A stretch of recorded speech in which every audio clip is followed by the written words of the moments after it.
Were there any other barriers or obstacles that you faced because you were self-taught as a programmer? Um, I think it was just made it harder getting into it initially.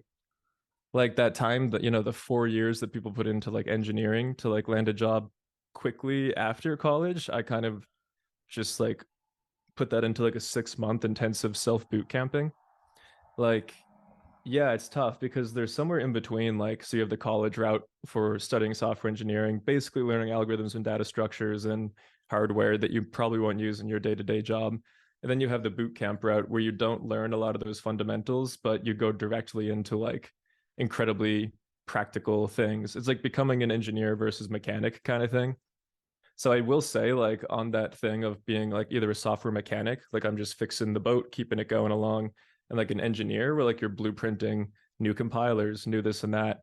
I do kind of regret that I never got that exposure to like the data structure and algorithms things. I learned it a bit later on for interviews, but I think it would have been quite nice to like study at a more leisurely pace somewhat during those like 4 years. That could have been nice, but I think that even with that, like I think there's so much great stuff online. Even like diving into the EVM, for example, would be a place where it might have helped. But even then, like there's so much great stuff online covering the EVM, Solidity, compilation, bytecode. I feel like you can still get up to speed. May just be missing some of the mental models that your peers who did actual engineering degrees got, but it's not something that is entirely impossible to make up for.